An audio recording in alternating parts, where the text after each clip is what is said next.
What up? Happy Monday, everybody. Look, it's late, so I'm not gonna drag this out. We killing high utilization right now because utilization is one of those things that can easily make or break your credit score. Um, and every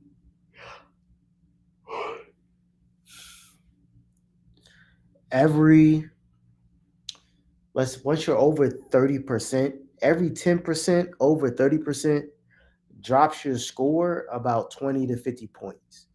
So if all things are created equal, or if all of your data points in your credit report look good and the only thing you have is high utilization, like we're talking about 50, 60, 70, 80, 90% utilization, your score will go from a 750 at 800 down to the fives. I promise you. Right? Solely because of high utilization. It's one of the biggest risk factors. It's actually 30% of your FICO score. It is the second largest indicator of default on your credit report. It's also one of the biggest reasons people are denied maximum funding, right? When we're going for funding, we always want to have 1 to 9%. Now, I get it. It's not always possible to get 1 to 9% just before going for funding, but that is the target range, right? After that, I would say up to 30% is the next, is probably like peak as far as how optimal you'll be for getting approved for higher limits. After 30%, you may get approved, but you're probably going to get like a $5,000 credit limit, maybe an 8 or 9,000 credit limit, depending on what bank you go to. Amex, they disrespectful. If you're over 30%, they'll give you a $2,000 credit limit. Like they mad disrespectful with it. Like, what are you going to do with $2,000 as a business? Um, so it's super important that we keep the credit utilization down. So one of the things when it comes to keeping our credit utilization down, even if you have good spending habits, if you have good spending habits, it's sometimes just a timing of the payment that you need to switch up. What you want to do is not only do you want to make your payments on the due date, but you also want to keep track of your credit card statement dates. The statement date is when they report or send all of your data over to the credit bureaus. So typically, what you want to do is pay it on the due date and pay down your credit card as close to zero as possible, like 2 or 3 days before the statement date. What's going to happen is that you got to, I say 2 to 3 days because that's typically how long it takes the banks to update their records and for the payment to actually process and post to your account. So that way, on the statement date, is going to say that your card is paid off or as close to zero as humanly possible. Okay. That will lower the utilization and increase your credit score. Another thing about utilization is that your utilization is only affected on the statement date. Your FICO score is not going to change throughout the month when it in regards to utilization. It only changes when the statement date hits for one of your accounts and the account reports to the credit bureaus, right? You can fix that and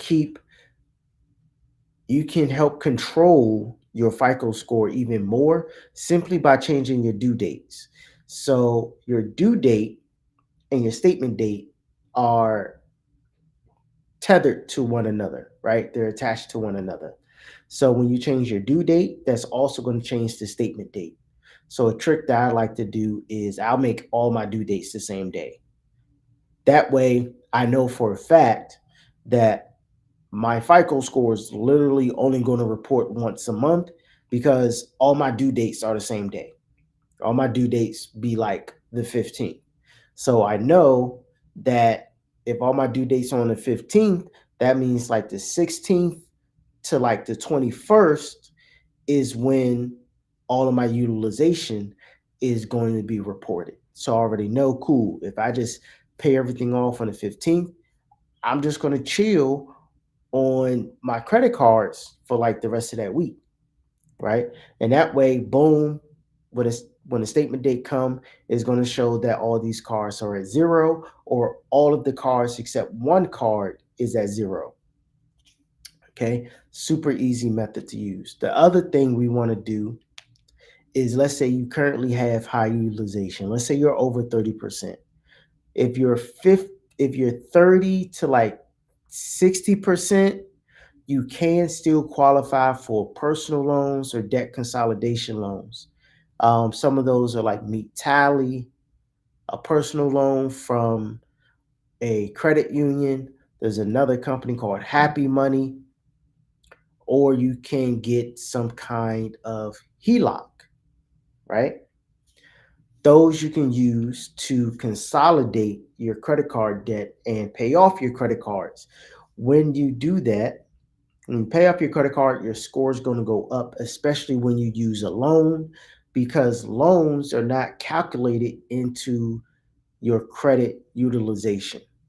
They now loans do affect your DTI, your debt to income ratio, but they do not affect your credit card utilization. So you can get a personal loan, you can get a debt consolidation loan and pay off those credit cards, then give you that credit score boost and lower that credit card utilization so that you can go then get qualified for more funding. Now, this is where things get difficult. Once you're over 60%, you no longer qualify for really any loan that checks your credit. Once you're over 60% credit card utilization, they kind of like not gonna rock with you.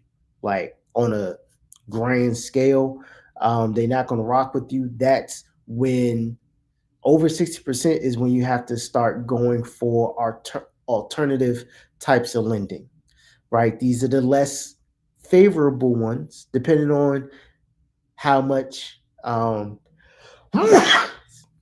excuse me, depending on what your assets are looking like. Depending on what your assets looking like, this can where you gotta probably deal with some crazy options.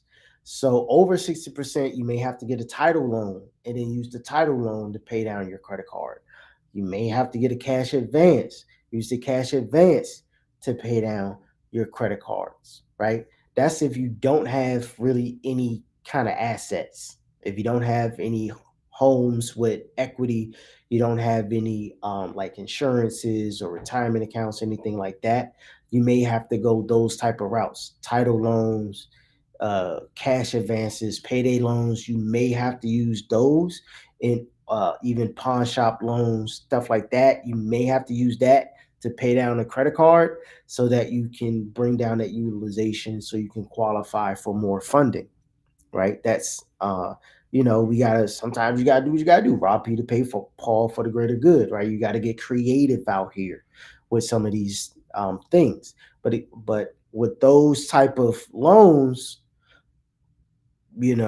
super high interest rates, you got to make sure you are strategic and exact and precise with those kind of products. You got to know exactly what you're doing with those, because them joints ain't, nah, they not for the weak of heart. And I typically don't recommend them, but this is specifically only for the sake of killing some utilization if it applies. Now, if you do have assets, you're in a much better position. So if you have a house, if you have retirement accounts, 401k, uh, excuse me, 401ks, IRAs, TSPs, what else we got? I forgot the one. What's the retirement account for teachers? 403. No, 403B. That's a rehab loan. No, that's a 203K. Too many numbers and letters. Anyway, so boom, right? You got the retirement accounts if you're a teacher. Okay. With the retirement accounts, the dope thing is that you can take loans against the retirement account. The dope thing about that is that loans against your retirement account do not check your credit. So if you're employed and you want a loan against your TSP, they don't check your credit. As long as you stay employed with them, they'll go ahead and give you the loan. Great way to pay off your credit cards. And when you're doing a loan against your TSP, your 401k, or even an IRA, the interest is going back to you. So you're paying yourself interest, right? And they don't have to check your credit. Now, you have to stay employed with most companies. If you so happen to separate from that company or organization, then of course the loan is going to be due in full, or it may end up being taxable income for you.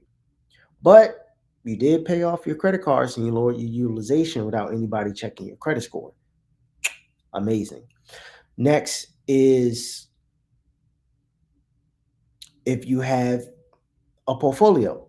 If you have stocks, even if you may have crypto, that's a bit more advanced. I don't do a lot with crypto. But if you have a stock portfolio, if it's a considerable value, you have things like a margin loan. Now, margin loans, it's a loan against the value of, well, it's a loan against the equity built up in your stock portfolio. Typically, you have to have equity of at least, or maintain equity of at least 50% in the stocks.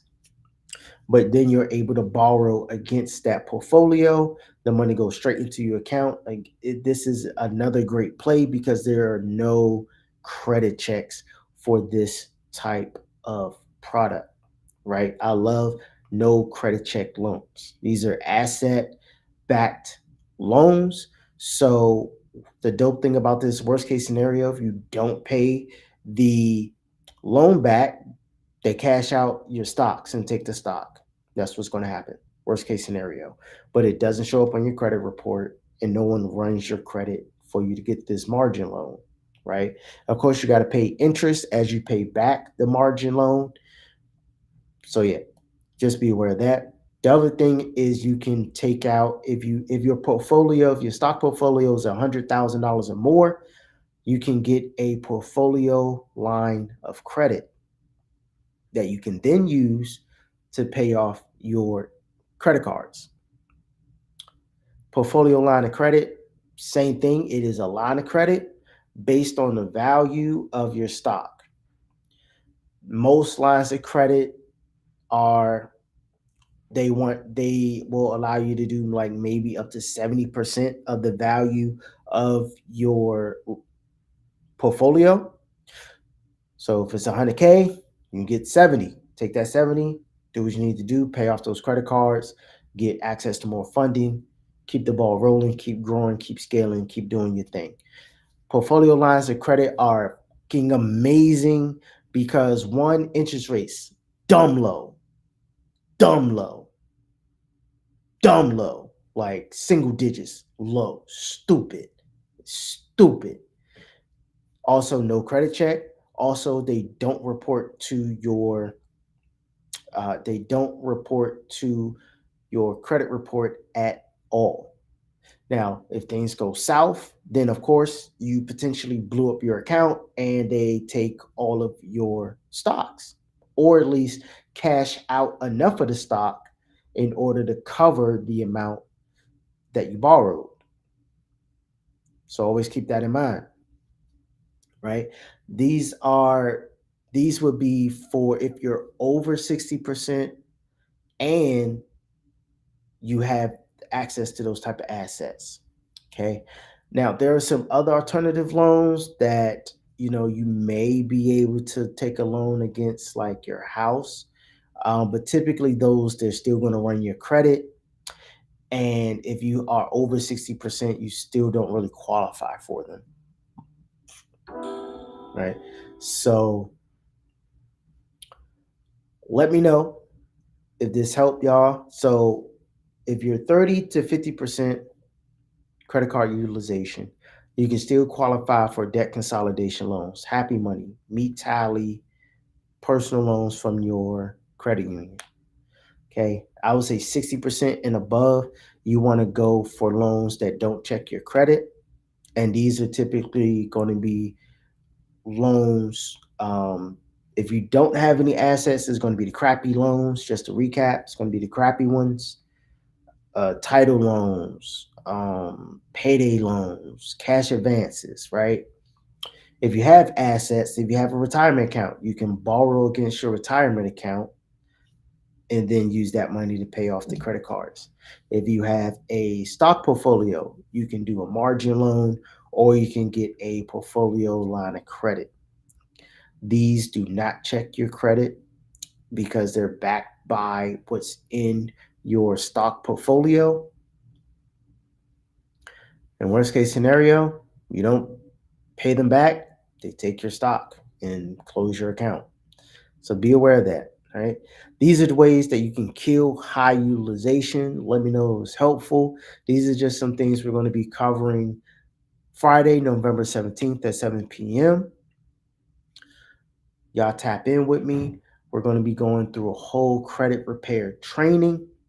We're going to be talking about high utilization. We're going to be talking about reversing late payments. We're going to be talking about some ways of getting rid of those collections, how to start the process, what you need to know before you even start getting into the weeds of things. Because there's some stuff you got to do before you get to actually removing stuff, right? People are like, oh, how do I remove a collection? Well, there's like 4 things you need to do before you start going smack at the collections for regular folks, for the regular folks. All right. So that's November 17th, 7 p.m. We're definitely going to tap in on that. If you want to register, just go ahead and click one of the links in the descriptions. If you're watching this on YouTube, Facebook, uh, any anyone else on IG, go ahead and just drop a 700 in the DMs. You'll get the link sent directly to you, or you can text the number 700 to 240-667-7460. That's it. That's all. In the meantime, y'all be blessed. Good night. Peace.